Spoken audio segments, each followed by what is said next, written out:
Day 7 of fit with me in 30 days. Morning எழுந்திரிச்சோடனே weight check பண்ணிவிட்டு ஒரு சொம்பு நிறையா தண்ணியும் நைட்டு ஊற வச்ச பிளாக் ட்ரை கிரேப்ஸ் ஆல்மண்ட்ஸ் எல்லாமே சாப்பிட்டேன்.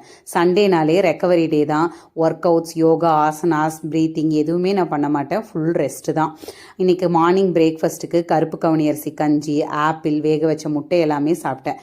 என்ன தான் இன்றைக்கி ரெஸ்டேவாக இருந்தாலுமே வீட்டு வேலைகள் எல்லாமே சரியாக இருக்கும். அந்த வாரத்துக்கு தேவையான மாவு அரைச்சி வைக்கிறது, வண்டிகள் எல்லாத்தையுமே சுத்தம் பண்ணுறது, கீழே இடத்த எல்லாமே ஃபுல்லாக கூட்டி க்ளீன் பண்ணுறது அப்படின்னு சொல்லிட்டு இந்த மாதிரி முடிஞ்ச அளவுக்கு என்னோட டேவை ஃபுல்லாக ப்ரொடக்டிவாக வச்சுக்குவேன். அதே மாதிரி சமையலுமே நேரத்துக்கு சூடாக செஞ்சு சாப்பிட்ற மாதிரி இருக்கும். மதிய லஞ்சுக்கு 150 கிராம் ரைஸு, நாட்டுக்கோழி குழம்பு, வெள்ளரிக்காய் எல்லாமே சாப்பிட்டேன். ஈவினிங் வந்துட்டு 2 ஸ்லைஸ் வீட் ப்ரெட்டும் ஒரு 150 ml காஃபியும் குடித்தேன். நைட்டுக்கு அதே சிக்கன் குழம்பு, ஒரு தோசை, பப்பாளி சாப்பிட்டேன். இதுதான் மெயின் பார்ட்டே. நம்ம வெயிட் செக் பண்ணது ஸ்டார்டிங்கில் 68.700 இருந்துச்சு.